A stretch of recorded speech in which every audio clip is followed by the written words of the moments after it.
Oi, gente, tudo bem? Bem-vindos a mais um episódio do podcast Tanta Gente Legal. Eu sou Paulo Mata, jornalista, e hoje vou receber uma pessoa super importante na cena cultural do Rio de Janeiro e, mais especificamente, no cotidiano do Leblon. Foi um bairro que ele ajudou a se tornar um dos mais desejados e nobres do país.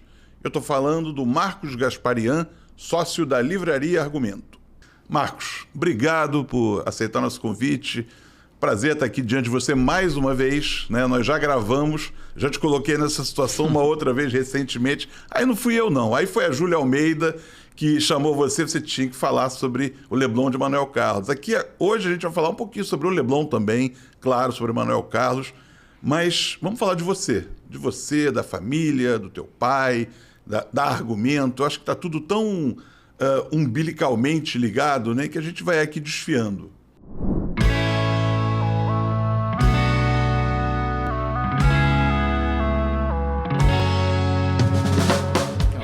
Muito obrigado, o prazer é todo meu estar aqui presente no Gente Legal, Tanta Gente Legal, que é esse podcast que você toma conta. E estamos aqui, vamos aí, contar o que eu puder. A ideia é trazer gente legal. Tá bom. Você é gente legal. Obrigado. E o Gaspar é gente legal. Gente, Gaspar, qual é a raça do Gaspar? É um Airedale Terrier. Gente, Gaspar sai pelo Leblon com o Marcos. Quando o Marcos sai de casa, vem o Gaspar e ele. Gaspar é grande, Gaspar é um cachorro de porte médio para grande. Cara, é um cachorro lindo, lindo, lindo. Vem ao lado dele, sem coleira, sem nada, sem ser necessário um aceno para que ele faça o que é para fazer. Ele vai para Argumento, fica ali no Argumento quietinho. Quando eu entrevistei o Marcos, ele ficava do lado, parado, impávido, ele não tinha um gemido, um latido, nada, e só se mexia quando o Marcos falava, quando o Marcos dava autorização. Ele foi meu grande parceiro na época da pandemia, que estava tudo fechado. Eu fazia entrega de livros para os leitores que estavam aflitos em casa, presos. E ele foi meu grande parceiro naquela época e me acompanhava sempre. Muito legal. Você está trazendo, a gente vai falar, eu queria falar um pouquinho sobre o mercado editorial, sobre a livraria, sobre o modelo físico. Você é um bastião aí do que nós conhecemos, né? de uma outra vida que a turma de hoje não está conhecendo. A vida de ir a uma livraria, de sentar, de já ser freguês, chegou um livro daquele autor do qual você gosta. Eu queria entender com você o seguinte: como é que está a cena hoje? Trazer um pouquinho para trás, mas também pensar um pouco para frente.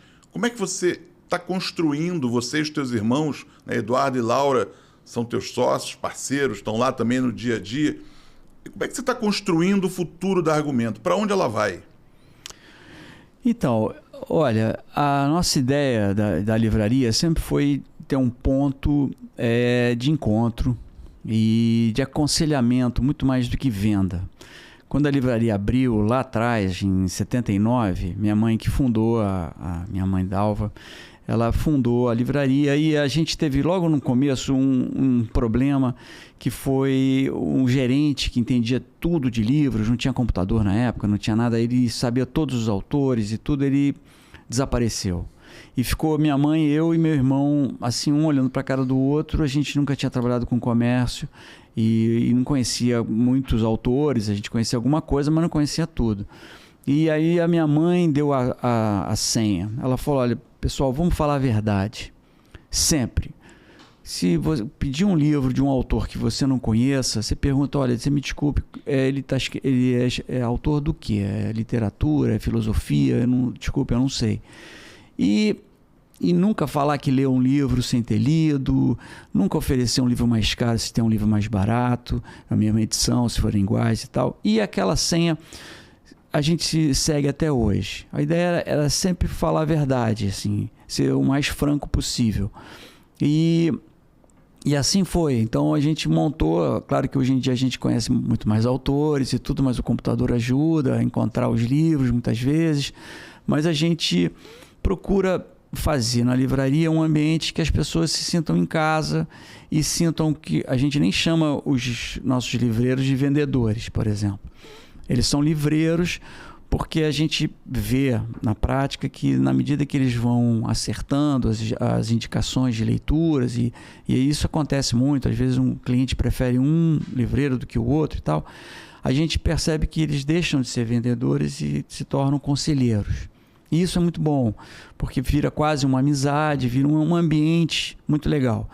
E a gente agora, assim, com essa concorrência toda de preço, de Amazon, que é uma coisa muito predatória, está atrapalhando muito o ecossistema do livro, tem uma série de questões aí que a gente vê com preocupação. A gente partiu para fazer eventos mais, assim, com mais conteúdo. Então, a gente tem feito palestras, tem feito cursos, as contações de histórias para crianças continuam, e nesse ponto eu tenho que, assim, repetir isso muitas vezes. Uma livraria é um grande polo incentivador de leitura de qualquer país. E países que entendem isso fazem alguma coisa para proteger esses espaços, porque são espaços que ajudam o país se educar, a se informar e tudo mais. E então, uma livraria, quando abre num bairro ou abre numa cidade, logo ela começa a suscitar um interesse pelo livro e pelos livreiros que trabalham ali.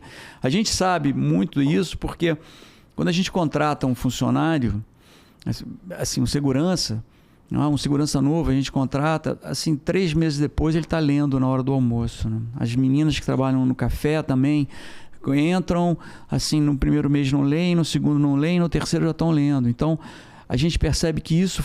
E a gente não cobra nada por isso. Quer dizer, a livraria, por ser um ponto comercial, capitalista e tudo mais, que precisa pagar os aluguéis e tudo, ela faz isso de graça para a sociedade. É um negócio, sem dúvida nenhuma, mas é também um polo incentivador de cultura. Lá atrás, 79, Marcos, o que é que inspirou teus pais a abrirem Argumento? Eu quero avançar depois, falar nos teus pais um pouco mais, com mais detalhamento, mas aquele teu espaço foi a Biblioteca Regional da Lagoa, não foi? Foi. Eu frequentei, eu sou do Leblon também, e eu me lembro que ali no década de 70, eu estudava muito perto ali, no colégio chamado Canarinhos, isso, que era ali do lado, 460, se não me engano, da Venâncio Flores, aqui no Rio, no Leblon. E tinha a Biblioteca Regional da Lagoa, que por qual a gente aqui não tinha Google, não tinha enciclopédia, tinha uma Barça, uma Mirador, mas não era também uma coisa tão fácil. E ali, você pegou deles o ponto já? Como é que foi 79? Vocês, né? Em verdade, eu acho que você era garoto ou nem trabalhava ainda na Argumento nessa época. Não, eu trabalhei, eu abri a livraria com a minha mãe. Você abriu com ela? Eu tinha 19 anos e eu estava na faculdade, que era na PUC, perto, e a gente abriu junto, eu, ela e meu irmão. Legal. E mais uma pessoa que era a Caruca, que era uma pessoa queridíssima, que ficou com a gente muito tempo. Mas a Argumento, ela na verdade, ela abriu num outro lugar. Ela abriu na própria Dias Ferreira, no número 199, que era onde é hoje em dia uma pet shop, e ficava ao lado do celeiro, que na época não existia. E aí é curioso essa história, porque no ano de 79, 3 mulheres abriram 3 livrarias, e que a gente sempre se considerou como livrarias irmãs, que era Argumento, né? A Timbre e a Malas Artes. Então, a Kiki na Timbre, a Claudinha lá na Malas Artes, e a minha mãe resolveram trabalhar, assim, depois de mais velhas, até a Kiki não, a Kiki era mais moça, a Claudinha também, mas resolveram abrir um ponto e fizeram cada uma a sua livraria, que duraram, a nossa tem 46, eu acho que a Malas Artes fechou ano passado, então ela completou 45, e a Timbre fechou já há uns 3 anos, então deve ter chegado a 42, que é um feito, né? E naquela época o meu pai resolveu abrir uma livraria porque estava tendo dificuldade de escoar os livros que ele publicava na Paz e Terra. Ele tinha as 2 editoras a essa época ou só a Paz e Terra? Ele tinha a Paz e Terra e a Graal. A Graal também. Também, é. Sim. Mas assim, a nossa raiz não é editorial, não é cultural. Isso tudo aconteceu, tem uma história por trás disso. Essa é a história. A gente cai no mercado editorial, mas de uma forma completamente transversa, né? Conta, Marcos, por favor. Na verdade, a nossa família toda é de São Paulo. Eu mesmo nasci em São Paulo. Então, e meu pai era um industrial têxtil de muito sucesso. Meu avô tinha já uma indústria e, quer dizer, eram imigrantes armênios que chegaram em São Paulo, abriram lojas, foram mascates no começo, depois abriram lojas e depois foram para a indústria. E meu pai já veio nessa terceira geração e com um grande industrial. Ele chegou a ser presidente do sindicato da indústria têxtil com 27 anos. E estava assim, no topo da carreira dele, estava indo muito bem.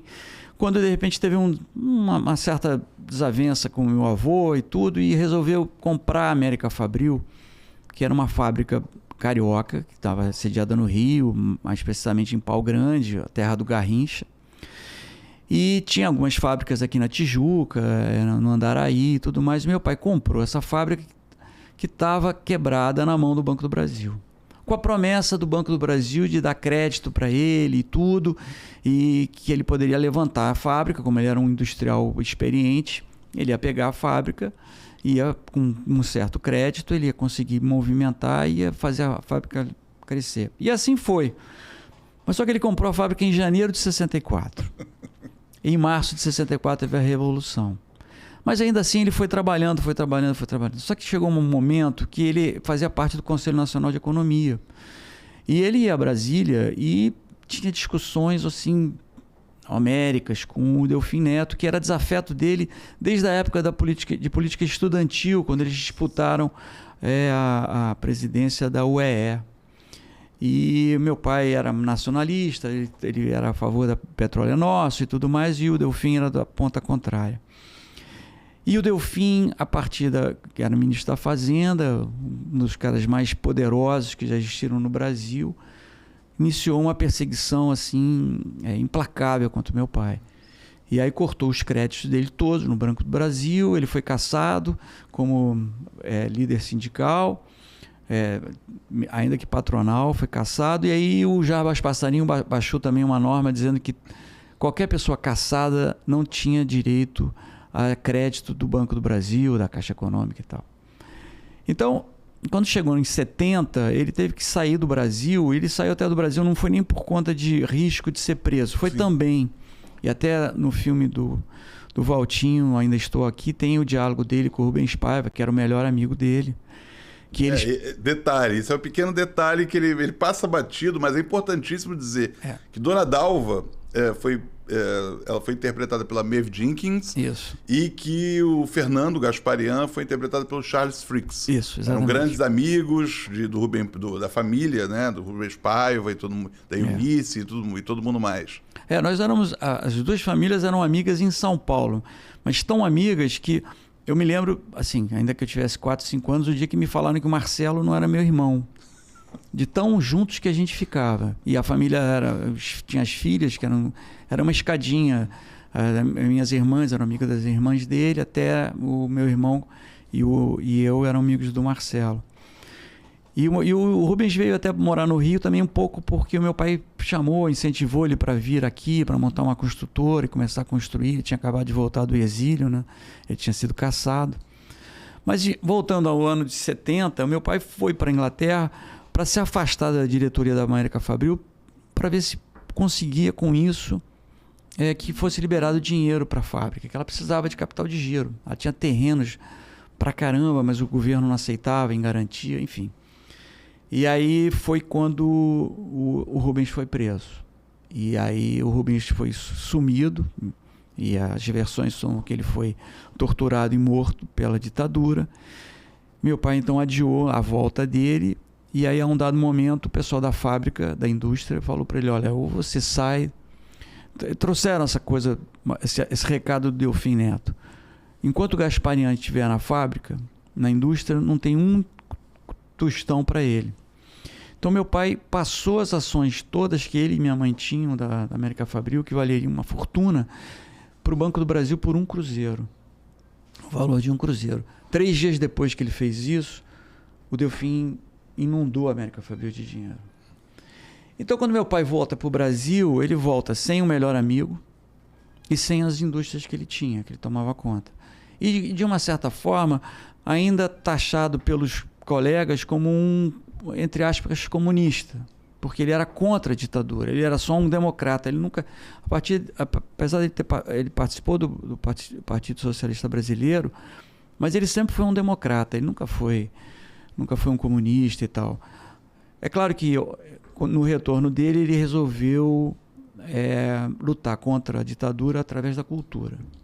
E aí foi que ele editou o jornal Opinião, que foi uma pancada, foi preso várias vezes, mas por sorte ele fez um acordo com o The Guardian, o Le Monde, o New York e o Washington Post para ser correspondente deles aqui no Brasil, de forma que blindou ele não podia ser preso, porque senão ia ser um escândalo internacional gigante.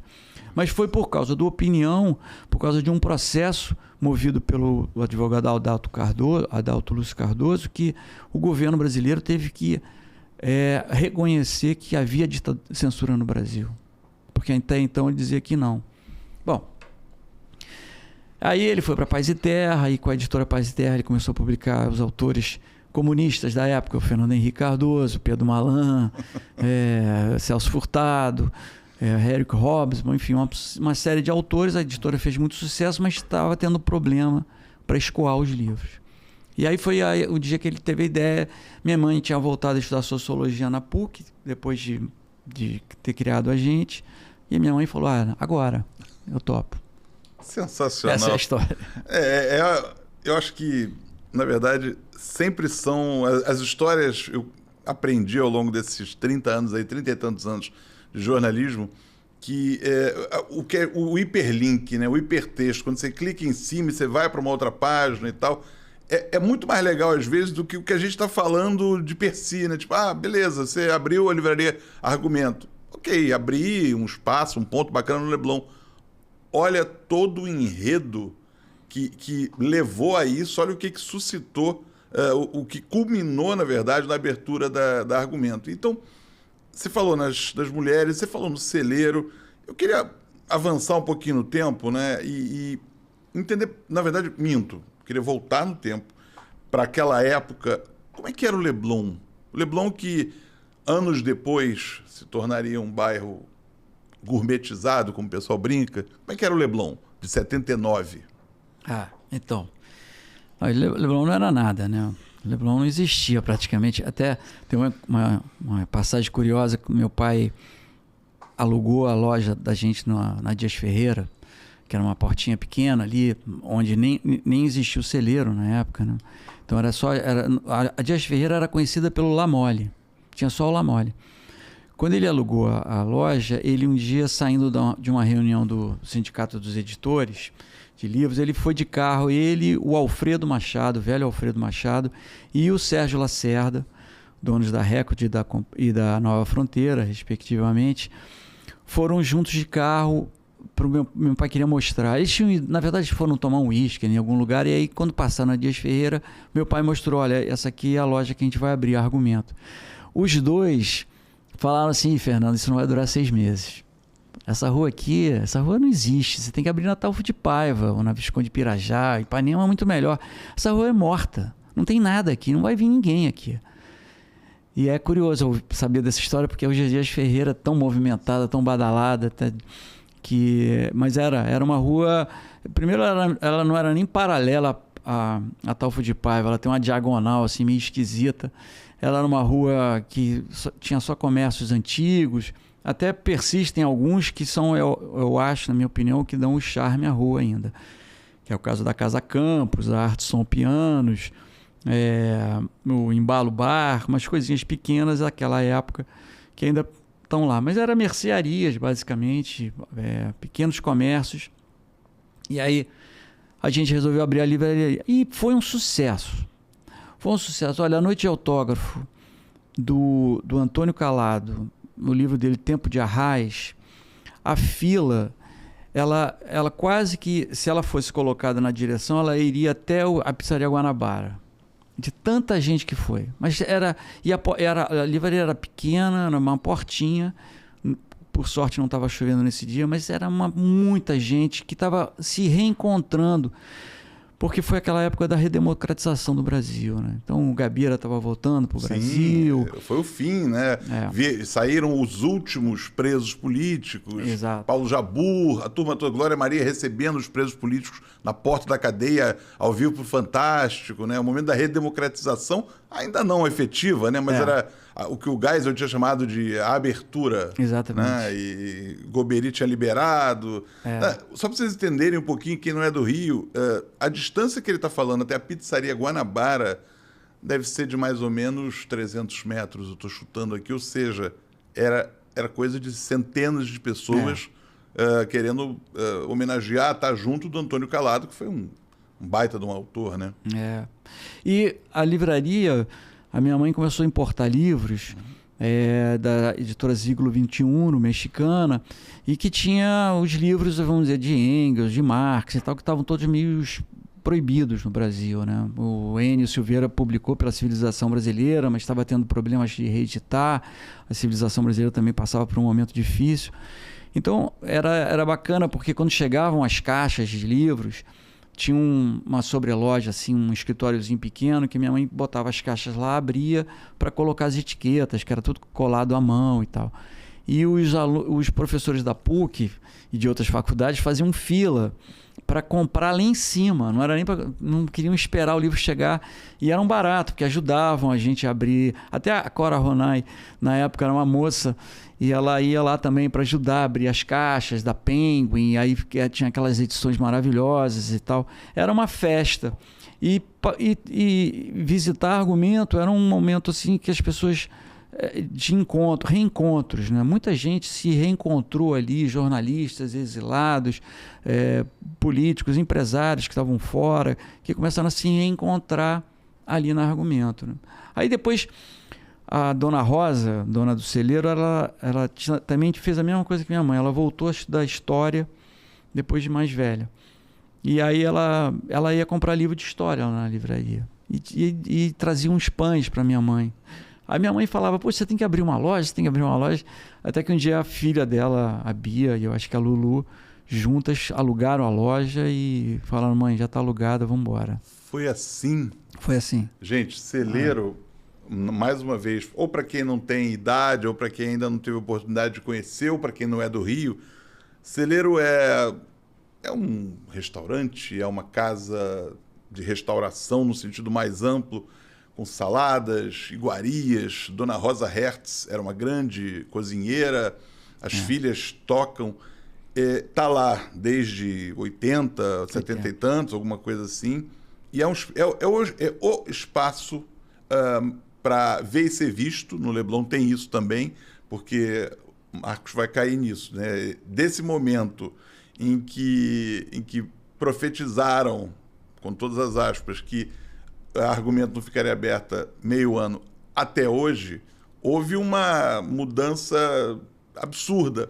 E o celeiro virou, a varanda do celeiro virou lugar dos paparazzi. Então, lembro de uma vez que a Cláudia Abreu deu uma entrevista e o pessoal, Cláudia, você não tem problema com privacidade, com a tua privacidade?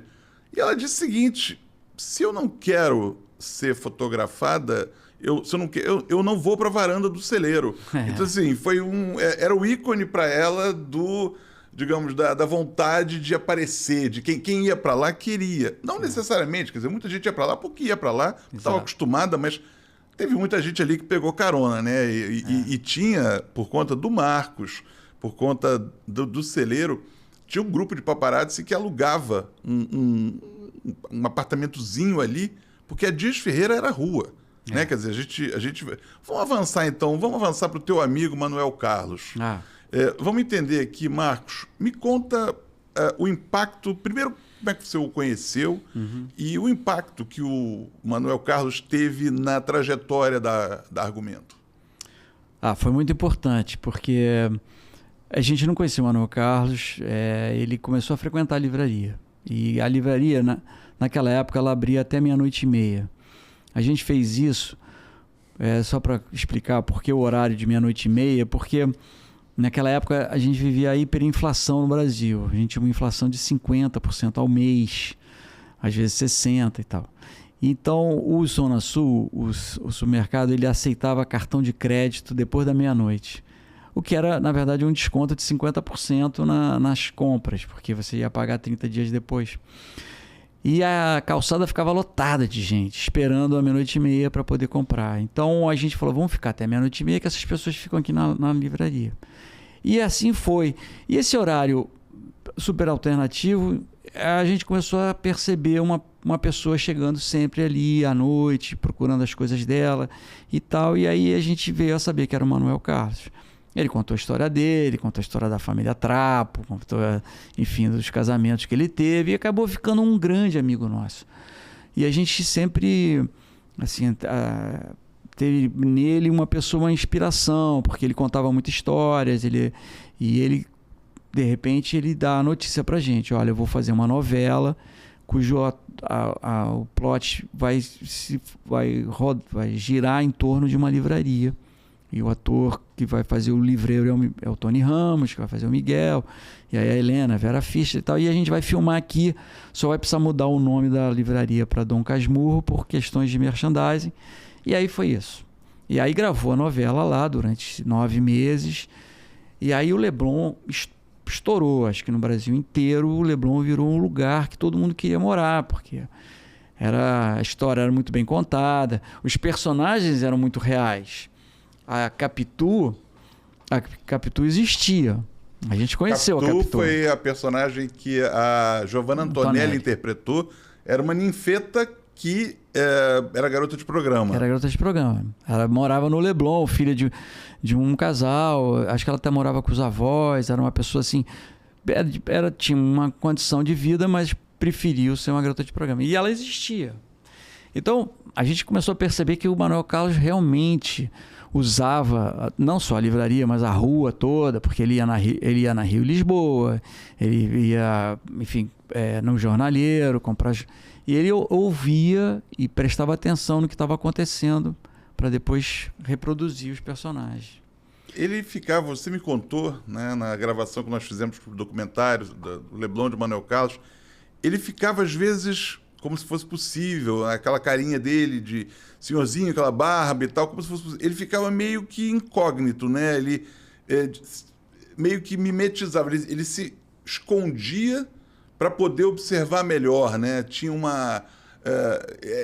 argumento para ele era um grande ponto de observação. Era. Ele tem uma história, aquele fotógrafo Frank Capra, ele não se deixava fotografar, porque se as pessoas soubessem quem ele era, as pessoas iam posar para quando ele fosse fotografar alguém na rua. E o Manuel Carlos não chegava a isso, porque ele aparecia muito na televisão, óbvio, muito. Mas ele conseguia isso, ele conseguia entrar na livraria daquele jeito dele e desaparecia. Ele realmente mimetizava, acho que ele virava ali capa de lombada de livro e ficava meio invisível. E ficava observando e ouvindo as pessoas conversar e tudo mais. Ele não negava alguma conversa se alguém puxasse, mas também não era de se intrometer na conversa dos outros. Mas ele ouvia muito. E assim ele pôde levar para a televisão, para a novela, cenas reais, diálogos reais, coisa muito... E aí fez o sucesso que fez. E fora isso, vamos dizer, divulgar a livraria, argumento, ele também fez um trabalho de incentivo à leitura, assim, primoroso, né? Porque todo capítulo tinha alguma menção de algum livro que estava ou no momento, ou num clássico que alguém estava querendo ler, e o Miguel contava um pouco, alguém fazia algum comentário, então ele ajudou muito. Isso é interessante você dizer, porque eu tive contato recente com o Márcio Schiavo, que é o cara que trouxe o merchandising social para dentro das novelas. Ele, por intermédio do Jorge Adib, conseguiu chegar ao Dr. Roberto, ele assistiu uma palestra em Nova York, e aí um dia ele tinha esse conceito, ele dizia, a gente está falando com dezenas de milhões de brasileiros, a força que é capaz de ter uma mensagem que nós transmitamos, né? Seja o governo, seja uma mensagem de saúde e tudo mais. E ele conseguiu fazer isso. Ele estava me contando outro dia. A Glória Pérez lidava muito... E o Maneco também. O Maneco tinha uma bronca de vez em quando com ele, porque ele não se metia no texto, obviamente. Sim. Mas questões que o Maneco endereçou, né, foram cruciais para as discussões que a gente tem. Quer dizer, levar a síndrome de Down, do preconceito para dentro, para a tela, levar etarismo, maus tratos aos mais velhos. Regine Alves me contou outro dia que ela foi a Brasília, a convite do então presidente do Senado, Zé Sarney, e eles conseguiram impulsionar a aprovação do Estatuto do Idoso. A novela... Isso é um... Quer dizer, você imagina, né? A ficção, realidade, onde é que começa uma, onde termina a outra, né? Agora, uma história... Queria que você repetisse aqui para a turma uma história que você me contou sobre o dia em que a Vera Fischer... O dia que a Vera Fischer parou o Leblon. Ah, pois é. Não, foi um dia que vai ficar na história, porque... Era a primeira cena que ela ia gravar e a cena era a seguinte, ela estava indo à praia de carro com uma amiga e o Reinaldo Giannichini, que interpretava o Edu, que era o personagem da novela, vinha num outro carro e eles batiam de carro em frente à livraria e ela saía de biquíni e ficava uma discussão e ela cortava a cabeça, ela machucou a cabeça, então tinha que fazer um curativo e aí ela vai para a livraria de biquíni. Bom, isso foi um dia inteiro de gravação. É impressionante como a novela é feita, né? A gente vê um capítulo inteiro, não tem a ideia de quanto tempo demora para gravar cada 15 segundos. E isso, ela ficou de biquíni e ela estava super em forma na época. Todo mundo ficou louco, né? Até hoje, tem um segurança que trabalha com a gente até hoje, que ele não esquece. Esse dia ele ficou louco, ele veio falar comigo e disse assim, Marcos, olha, é a Vera Fischer. Eu assim, é a Vera Fischer. E realmente foi uma coisa espetacular, né? E aí eu até me lembrei de uma história que eu tinha vivido com a Vera Fischer, que não tem nada a ver com a livraria. O meu pai, quando tinha o Opinião, ele se dava muito bem com o pessoal do Pasquim. E o pessoal do Pasquim resolveu fazer uma eleição da mulher mais sexy do Brasil. E aí convidavam uma série de pessoas para votar, e aí era Antônio Wise, votava todo mundo ia votando, e aí chamaram meu pai para votar, mas meu pai era muito formal, assim, achou que não devia, e falou assim, olha, posso passar o voto pro meu filho? Aí o pessoal disse, claro. E aí saiu o nome da pessoa, o que ela fazia, no meu caso era estudante, e eu votei na Vera Fischer. E aí a Vera Fischer ganhou. E quando a Vera Fischer ganhou, a secretária, que devia ser a Nelma Quadros, né, que trabalhava lá, pegou todo mundo que votou na Vera Fischer e mandou um convite para participar de um jantar. Eu acho que foi numa churrascaria lá em Laranjeiras. Foi em Laranjeiras, mas eu acho que era uma churrascaria lá. E eu fui convidado, mas ela não tinha ideia que eu tinha 10 anos. Né? E eu recebi aquele convite em casa, fiquei louco, me arrumei todo. Pô, tomei banho, passei perfume, peguei um ônibus e fui para Laranjeiras. Eu tinha 13 anos. Sentei quando eu vi aquela mesa enorme, a Vera Fischer no canto, só tinha cobra, né? Só tinha, assim, no bom sentido, Tarso de Castro, Paulo Francis. Paulo Francis não sei se estava, mas Ziraldo, Milor, estava todo mundo. E eu cheguei, sentei no outro canto da mesa, aí uma hora eu resolvi levantar e falar com ela, olha, eu votei em você. E aí, quando eu falei isso, ela pegou, bagunçou meu cabelo assim, falou, ai, que gracinha. Eu voltei para casa mal pra caramba. Eu falei, pô, que absurdo. Aí eu contei para ela, naquele dia que ela foi lá na livraria fotografar, eu falei, ó, tenho que te contar uma história. Ela adorou. Ela me contou outra sobre esse episódio aí que você descreveu da novela. A ideia seria, ela estava de canga. Isso. Quando ela saiu do carro. Só que aí ela teve um insight e trocou com os diretores. E se a canga caísse? E foi aquela coisa, sabe?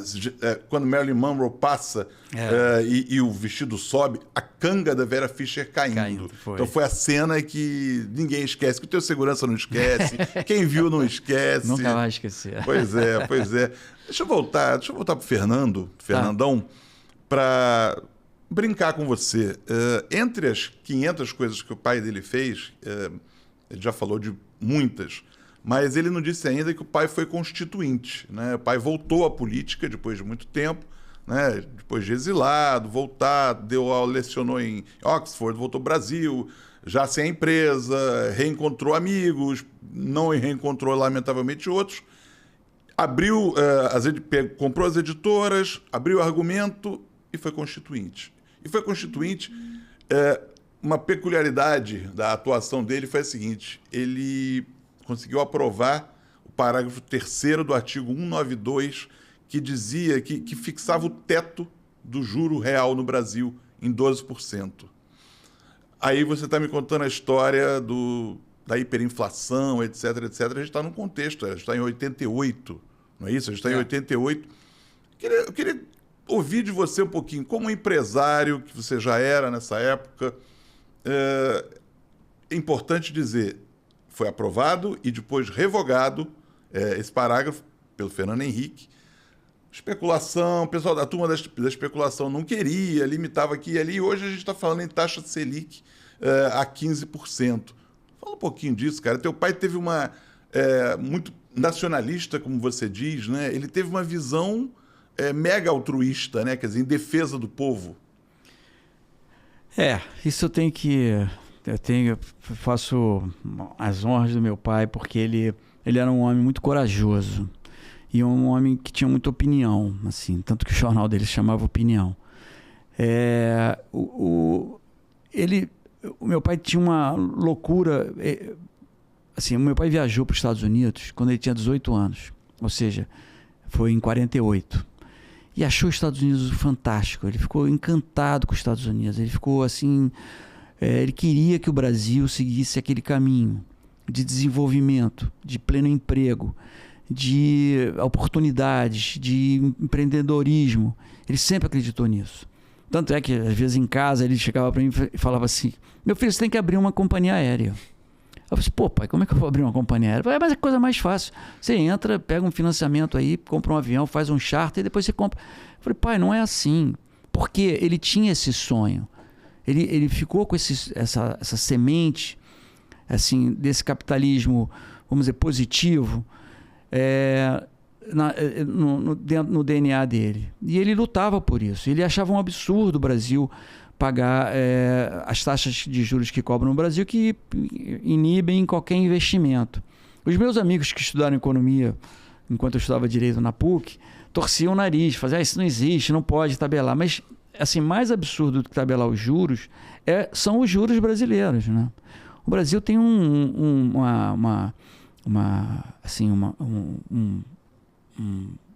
número tão alto nos seus juros que ele é o primeiro ou o segundo, perde, acho que, para a Turquia. Perde da Turquia, o segundo país com o maior juro real do mundo. Do mundo. Há anos que ele carrega isso. Aí é de se perguntar, mas então é só por aí que a gente vai controlar a economia? É aumentando os juros? Porque os juros altos é emprego baixo. Não tem escapatória, não existe. Tem que fazer ajustes? Sim, então vamos fazer os ajustes necessários para o Brasil não ter, para o próprio governo não ter que ficar buscando dinheiro no mercado, porque é muito bom para o mercado financeiro ter um cara chamado governo federal que todo mês vai ali pedir um dinheirinho emprestado com taxas altas, né? Quer dizer, o governo financia esse mercado financeiro. Mas tem que ter coragem para fazer isso. Ele teve muita. Ele teve muita coragem, porque... Eu me lembro disso, várias vezes teve gente que ficou em torno dele tentando, oferecendo vantagens, oferecendo dinheiro para que ele parasse com isso, e ele foi em frente e fez o que ele achava que devia fazer. Quem fez quem iniciou o processo para desabilitar, vamos dizer, foi o José Serra, né? Que iniciou esse processo. Mas antes dele fazer isso, teve aquela coisa: não, mas tem que explicar direito o que é juro real. Aí o Saulo Ramos fez um parecer dizendo que não, que teria que ser uma outra medida, outra lei para definir o que era juro real. Enfim, deram uma engabelada e nunca entrou em vigor. Mas é o que a gente olha: o Brasil sempre recorre aos juros para lutar contra a inflação. É uma falta de criatividade, na minha opinião. Completa. E os gastos da máquina não diminuem um centavo que seja. Então você desconta no tributo. Ah, bom, vamos tributar. Eu não admito gastar menos que 35% do meu orçamento com a estrutura toda e vamos fazer... A gente não sangra. Sangrem vocês todos, nós não. É muito visionário. Teu pai, eu acho que muito nacionalista, sem dúvida. E a defesa, no fim do dia, é de nós, né? Quer dizer, nós seríamos beneficiários de uma decisão como essa. Porque é onde estoura, onde a brincadeira estoura, né? No colo da gente, especulação. A turma que não queria, não estou dizendo que seja o Serra, seja o Fernando Henrique, mas as pessoas que eles representaram, e talvez o ideário próprio deles, né? Quer dizer, o ideário econômico de cada um deles, acaba esse liberalismo perigoso, né? Pernicioso para o povo. Exato. Né? Em última análise, talvez funcione segundo uma determinada escola, mas acaba sendo perigoso para a gente, né? Sem dúvida. E já que você citou o Fernando Henrique foi grande amigo do meu pai a vida inteira. Eles sempre tiveram uma relação muito boa, foram amigos, foram parceiros nas lutas lá pela opinião e tudo mais. Mas quando o Fernando Henrique ganhou a presidência, ele chamou meu pai e perguntou para o meu pai o que ele gostaria de ser no governo. E o meu pai virou e falou assim: olha, Fernando, eu não quero ser nada. Eu só quero uma coisa, que você me ouça quando eu quiser falar para você algumas coisas sobre o teu governo. Me ouça com carinho. E assim foi, mas quem viu meu pai falando com o Fernando Henrique era um show, porque meu pai falava mesmo. Pô, isso aqui tá tudo errado, Fernando Henrique. Falava assim, você não entende nada de economia. Esse pessoal aí da privatização estão ganhando dinheiro nas tuas costas. Falava mesmo. Era um bom conselheiro. Sim. Eu acho que até o Fernando Henrique usou um pouco dos conselhos do meu pai no sentido de... Porque deve ser difícil ser presidente, só recebe elogios, né? E meu pai elogiava quando tinha que elogiar, mas criticava muito mais. Falava todas as coisas e tal. A dona Ruth gostava. Falava assim, ouve o Fernando, que o Fernando tem umas coisas boas para dizer. Era bom, era engraçado isso. Dona Ruth era de uma sabedoria incomensurável, né? Verdade. É isso, você falou, a turma que está no entorno quer ali adular, né? Não quer. Você vai bater de frente, Exato. Você vai dizer que você está errado. Não, tá tudo bem, tá senhor presidente, e vamos tocando o barco, né? E me conta aqui, Marcos, como é que tá? Você falou um pouquinho sobre plataformas. Eu queria te ouvir um pouco mais. O mundo em que a gente vive hoje, não estou nem falando de uberização ou o que quer que seja, mas sim na prevalência, na força que essas big techs ganharam ou criaram para elas mesmas. E nos efeitos, seja o Airbnb versus a hotelaria tradicional, seja a Amazon versus o mercado editorial, o mercado livreiro. Como é que... Esmiuça um pouquinho para mim, cara, como é que está sendo o dia a dia, essa concorrência que você falou, é predatória? Pois é. Olha, eu longe de mim querer me colocar como contrário a essas práticas, porque isso é inexorável, é uma coisa que veio para ficar e tudo mais. Agora, a questão é como é que a sociedade vai encarar e vai tentar fazer as suas opções. Isso é uma questão de opção da sociedade. Então, no caso do livro, em que você realmente vai numa plataforma dessas, a mais notória é a Amazon, e você encontra livros com desconto de 50%, é evidente que você vai falar, bom, mas então para que eu tenho livraria se eu posso comprar com 50%? É verdade, se você olhar por esse viés, não há dúvida alguma que a conclusão é essa. Só que a gente tem que pensar no seguinte: as livrarias, elas são grandes incentivadoras da leitura, como eu falei. Elas são pontos de encontro, de conversa, de incentivo. Quer dizer, uma criança nunca vai ter um acesso a um livro na Amazon. Quer dizer, livros em geral, que ela possa mexer em vários livros e possa escolher os livros que quer e tudo mais. Claro, os pais podem comprar livros e levarem para casa e as crianças vão ter aqueles livros que foram escolhidos pelos pais. Mas um espaço que elas podem olhar os livros e tudo mais, é só a livraria que dá. Então, a gente está até tentando apoiando uma lei chamada Lei Cortez, que tenta criar uma regra mínima que parece desconfortável, mas não é. Ela só diz o seguinte: olha, livro novo, lançamento novo, não pode dar desconto de mais de 10% nos primeiros 12 meses. Pode dar desconto de 10%, mas não mais do que 10%. Por quê? Porque você entra numa Amazon e você compra com 50% de desconto, que é o preço que as livrarias compram das editoras. Então, mas isso é coisa de brasileiro, isso é coisa de comunista, isso é coisa de... Não é nada disso. Não é nada disso. Não tem ideologia nenhuma por trás disso. Assim, países que encaram a livraria como um ponto de incentivo à leitura, que é importante que haja livrarias, já fizeram essas leis antes da gente. A França fez nos anos 80 para igualar com a FNAC.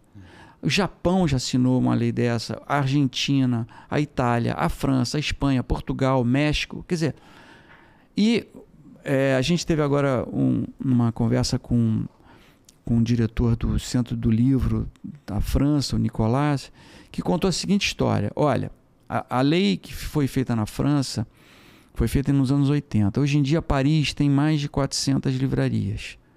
Nova York, que não tem essa lei, tem menos de 100. A Inglaterra também está passando uma crise danada com as livrarias. O preço do livro na França, nesses últimos 10 anos, aumentou 4%. Na Inglaterra e nos Estados Unidos, varia entre 30% e 60%. Então, eu sou favorável a preço baixo no livro, mas não ao desconto. Porque o desconto você vai privilegiar alguns que podem dar o desconto. Porque aí você vai perguntar, mas como é que a Amazon dá 50% de desconto? Porque ela ganha dinheiro vendendo geladeira ou vendendo outra coisa. Livro para ela é só uma maneira de cadastrar cliente. Então, assim, tanto ao militante, vamos dizer, de esquerda, que fala, eu quero comprar barato e tal, eu falo o seguinte, olha, você vai estar comprando de uma pessoa que é fora do Brasil, que não paga imposto aqui no Brasil, que faz um trabalho de destruição do ecossistema brutal e não incentiva a leitura. Você vai ficar na mão de um grande capitalista, que é o Jeff Bezos. Para a pessoa de direita que fala assim, vocês estão querendo acabar com o capitalismo, com a concorrência. Não, é exatamente o contrário. Eu quero que exista concorrência, porque a concorrência é uma coisa saudável. Se você for ficar na mão de uma só, que é o que vai acontecer, se não tiver alguma regulação, alguma proteção, você só vai poder comprar deles. E aí, se eles quiserem vender por 10, 20, 50, você está na mão de um só. Você, capitalista de direita, que quer um capitalismo de concorrência, você não pode ser contra essa lei. Então, é uma lei de proteção e de incentivo. Porque, por que você não repassa esse desconto todo? Porque eu tenho que pagar um livreiro, porque eu tenho que pagar um aluguel, que eu tenho que pagar uma luz, um ar-condicionado, uma música, um ambiente que incentiva a leitura. Então, eu vejo com muita preocupação, eu vou te falar o que a questão dos editores não abraçarem com tanta ênfase como as livrarias têm feito há muito tempo. E a razão está conosco, está com as livrarias. Tem muita editora aí que vende no seu próprio site com desconto. Quer dizer, é a mesma coisa que se a Volkswagen começar a vender livro mais barato do que uma revendedora de carro. Vai acabar todas as revendedoras. Quer dizer, é uma coisa comercial chata para os clientes, acho que para o povo em geral, para o público em geral, é um assunto meio chato, mas que nós precisamos nos organizar melhor para ter mais livrarias no país. E quando você vê o sucesso recentíssimo, de um evento como a Bienal, que é um grande incentivo massificado à leitura, isso te dá um alento? Isso é positivo? Está em linha com o que você defende? Não, totalmente. Assim, o interesse há. O que não há é um grande exemplo do que a falta de livrarias faz num estado ou num país. Eu tenho certeza que se tivesse mais livrarias no país, talvez não iam tanta gente se apertar lá na Bienal para ver livros e pagar um estacionamento, pagar entrada para ver livros. Quer dizer, o interesse da população existe. O que não existe é o mercado se expandir, ter mais, o negócio do livro precisa ser melhor trabalhado. Porque se você tiver mais livrarias, talvez a Bienal tenha menos gente, mas e daí? o consumo de livros vai ser muito maior. Né? Não, e particularmente a experiência que as pessoas tiveram nessa Bienal foi muito ruim. Minha esposa foi com meus filhos e, óbvio, né? Aí, claro, nós, marqueteiros, divulgadores, jornalistas, fazemos a coisa viralizar, vira um must go, todo mundo vai, nem sabe direito por quê, você fica com filas que não tem fim, e não são filas para o Antônio Calado, para o lançamento do Antônio Calado. Às vezes, com todo respeito a quem quer que estivesse lançando, mas são filas para quaisquer outras coisas. E a experiência é ruim. Tipo, se não... Meu irmão correu a maratona esse ano, e o trajeto foi péssimo, porque talvez por influência do Eduardo, pedido do Eduardo Paes, ficaram 15 quilômetros pelo centro da cidade. 4 vezes a Presidente Wilson, foram até a rodoviária e coisa e tal. Quando o Rio de Janeiro tem o recorte litoral que tem. Voltando para a Bienal, a mesma coisa. Quer dizer, meus filhos não conseguiram parar onde queriam, desistiram, as filas eram gigantescas. Então, eu acho que até isso é muito difícil. Eles não vão diminuir, né? Não. A verdade é que, chegou nesse, agora eu quero um pouquinho, tem que dar 10% a mais de público, e aí a experiência que se lasque, não importa a experiência, porque aí vale. Agora, é muito interessante essa tua observação. Houvesse mais livrarias, a Bienal não seria... Não é que ela não fosse necessária, ela poderia até ser, mas ela não seria esse único desaguadouro de pessoas interessadas em literatura. Exatamente. E olha, para falar de interesse de literatura, eu vou contar só uma história do nosso projeto Rio de Livros, rapidamente, que é interessante ouvir. Quando teve a pandemia e as lojas ficaram fechadas, a gente não tinha como pagar a folha de pagamento, né? A gente ficou sem dinheiro para pagar o aluguel até, apesar do nosso locador uma pessoa muito bacana, mas foi um momento de muita dificuldade. E a gente soube que alguns comércios no centro estavam até recebendo doações de clientes e tudo mais. Mas, puxa vida, eu moro no Leblon, minha livraria é no Leblon, eu fiquei muito constrangido de passar o chapéu, né? Eu achei que era uma coisa estranha. E aí eu peguei, e a gente criou esse projeto chamado Rio de Livros, que basicamente é pegar doações de clientes e transformar essas doações em livros para as bibliotecas comunitárias. E a gente começou em abril de 21 e a gente já atendeu 32 comunidades. Em algumas a gente tem mais de uma biblioteca. Mas o barato dessa história, primeiro é o seguinte, esse pessoal pôde comprar livro novo. Primeiro, pôde comprar, porque eu chamava eles e falava, olha, você tem aqui R$5.000 para comprar de livros e tal. E ele pôde comprar, eu atendi eles como livreiro, dando sugestões e ouvindo também as demandas deles. Mas o mais legal foi as entregas dos livros, que eu levei os livros e ver as crianças, a vontade de ler das crianças. Foi tão grande esse negócio me deu um gás tão grande que eu fiquei pensando, eu fiquei com um sonho tipo Martin Luther King, que é o seguinte, a gente fazer o Rio de Janeiro ter mais leitores nas comunidades do que nos bairros tradicionais. Compradores de livros não vai ser, porque por conta do poder aquisitivo. Mas leitores, eu acho que a gente consegue através das bibliotecas e através desses projetos, porque não é só o Rio de Livros que tem. Tem o Fave Livros, tem vários outros projetos, iniciativas de levar literatura, levar livros para essas comunidades que tem público. Você já conversou com o pessoal do município, com a prefeitura?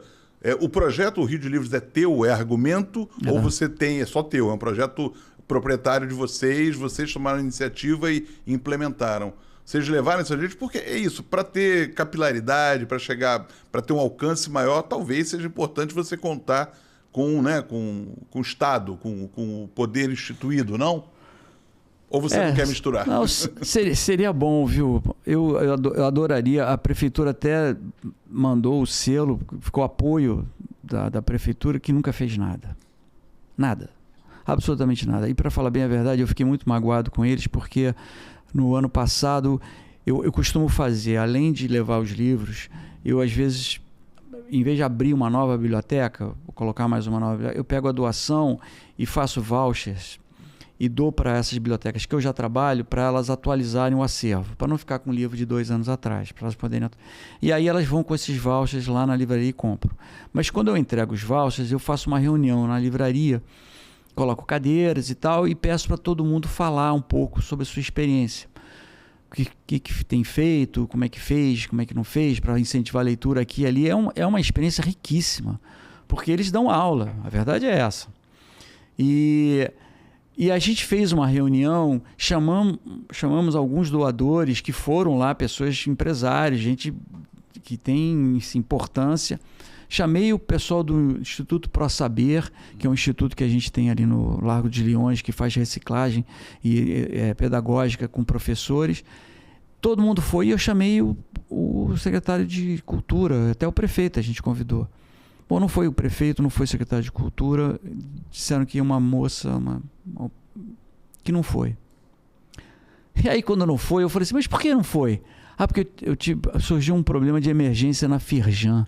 Aí eu fiquei pensando assim, olha só, surge um problema de emergência na Firjan e a pessoa abandona, assim, 33 gestores de bibliotecas comunitárias que tem muito mais a ver com cultura do que a Firjan. Aí me deu uma chateação muito grande. Até essa capital mundial do livro, que o Rio de Janeiro ganhou de mão beijada porque não fez nada para ganhar, eu não estou nem participando, porque a única coisa que eles fizeram para mim foi mandar várias vezes um e-mail como colocar a marca nos meus eventos para comemorar essa data. Eu estou fazendo a Capital Mundial do Livro. Uhum. Eu fui no Morel na quinta-feira levar uns livros lá, foi mais uma biblioteca, a 33ª. Então esse é meu Capital Mundial do Livro particular. Agora, esse oficial, é para... Esse é para lacrar na internet. É para iraniano ver. É para iraniano ver. Esse é para lacrar na internet. Me fala uma coisa aqui, Marcos, a gente está quase chegando ao fim do nosso papo, mas eu queria te ouvir agora um pouquinho sobre como é que está o perfil, quem está indo a Argumento, quem é o teu novo leitor, está vendo, você percebe, nós temos filhos, você percebe não é uma troca, não é uma reciclagem, mas você percebe a turma nova frequentando ou a turma está escrava da tela e não quer o físico? Como é que você enxerga isso? Olha, assim, a gente, através desses anos todos, a gente percebe muitas mudanças no gosto das pessoas e no público também. Só para dar um exemplo, quando a gente abriu a livraria, lá em 79, a gente tinha uma parede quase que inteira de sociologia, que era o tema do momento. Aos poucos, essa parede foi diminuindo e foi crescendo uma área de gastronomia. E a gente até brincava lá na livraria dizendo que o público tinha trocado a ideologia por um bom risoto, né? E agora já não é mais livro de culinária, porque por conta desses programas de televisão, de YouTube, tudo, as pessoas não estão mais fazendo livros de culinária. Tá o livro de culinária e livro de turismo caiu muito, né? Mas uma coisa que é notório é o público feminino. A gente hoje em dia trabalha 75% dos nossos clientes são mulheres. Tanto que todo ano, no Dia das Mães, eu faço o mesmo filminho dizendo assim, olha aqui, hoje em dia as mulheres estão lendo mais do que os homens, mas vende mais livro no Dia dos Pais do que no Dia das Mães. Isso é ridículo, isso não faz sentido nenhum. Pô, dá um livro para sua mãe que ela vai adorar. Mãe não gosta só de ganhar perfume e blusa, gosta de ler. E é verdade, as mulheres estão lendo muito. E os adolescentes, apesar da telinha, eles estão lendo porque o mercado está oferecendo coisas muito interessantes para eles. Havia um vácuo aí, né? Você tinha livro infantil brasileiro que era muito fraco no passado e depois livro adulto. Os livros infantis melhoraram uma barbaridade. Você tem hoje em dia livros lindos, mas ainda ficava um buraco entre ali 10 anos e 16, 17, tinha um vazio. E agora está sendo preenchido por livros de adolescentes, que eles estão adorando, estão lendo mesmo. E leem bastante. A gente percebe, assim, a gente tem uma seção agora só de livro juvenil, que fica bem longe do livro infantil, que não pode ficar perto. A gente já percebeu disso. Mas é um público que vai lá e recomenda. Então, por um lado tem a telinha, né, que a gente luta diariamente, eu com meus filhos em casa também. Mas, por outro lado, a gente tem, com uma melhora da oferta, a gente está vendo um certo equilíbrio. Por exemplo, essa coisa da proibição de levar celular nas escolas, na primeira semana minha filha reclamou muito, na segunda ela estava adorando, porque voltaram as brincadeiras, as conversas, as leituras. Então, é uma coisa também que eu acho que também vai ajudar muito. Começou agora, mas acho que o ano que vem a gente vai ter mais leitores ainda nessa idade. Você falou dos livros juvenis, né? Dos romances, livros juvenis, seja desde Harry Potter, que eu não digo que seja juvenil, mas fica ali num in-between, até outros que são lançados. Você acha que esse cruzamento, alguns deles terem virado séries, por exemplo, isso reforça, isso é bom? Quer dizer, eu vejo em casa, tem uma série tal, meus filhos, sobretudo meu mais novo, ele leu, eu tenho esse livro aqui. Acabei de ver uma série na Netflix. Ele disse, derivou de um livro que eu li. Isso é legal? Você acha que esse é uma forma saudável de acontecer, de um puxar o outro? Acho. Não, acho que isso é uma coisa que ajuda. Sem dúvida nenhuma. Ajuda. Agora, tem aquela coisa também, né? É o que eu falo. Muita gente está trocando a leitura pela série. Eu pensei, isso é muito legal. Tudo bem, tem séries ótimas, mas só lembra do seguinte: as melhores séries são as que têm os melhores roteiristas. E para você ser um bom roteirista, você tem que ler. Então, isso vai acabar um dia, né? Se todo mundo parar de ler e ficar só vendo série, daqui a pouco acabam os roteiros e acabam as séries. Então, de novo, tudo começa no livro, né? É o que eu acho. Sensacional. Agora, para fechar, que dica você daria a algum empreendedor que queira abrir hoje uma livraria? Atualmente, a dica que eu daria é o seguinte: você precisa ser não só um comerciante de livros, você precisa ser um empresário de eventos culturais. Se você não fizer esse outro lado, viver só do comércio, da compra e venda de livros, tá complicado. Mas, de novo, ontem a gente teve um evento lá na livraria e na saída eu fico ali e os elogios que eu recebo evitam a queda de cabelo. Bom, meu cabelo caiu muito. Eu não sou livreiro, eu sou só um jornalista. Agora, eu concordo com ele, faltou dizer que eu sou frequentador assíduo. É verdade. Morei ali atrás, então meus filhos se criaram lá dentro. Todos os eventos, frequento o Café Severino, que é um anexo, também Manuel Carlos sempre adorou. Ficar para tomar um cafezinho, onde a gente encontra os amigos, efetivamente, um café da manhã maravilhoso e tudo mais.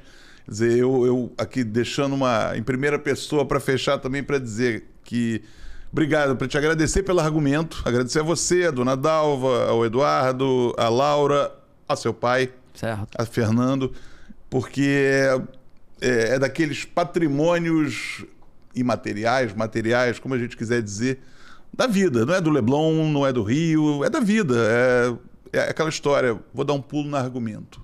Simples assim. Legal. Obrigado, Marcos. Eu que agradeço. Valeu, cara. Muito bom, muito bom. Muito bom mesmo. Obrigado. Obrigado a você. Obrigado a todos.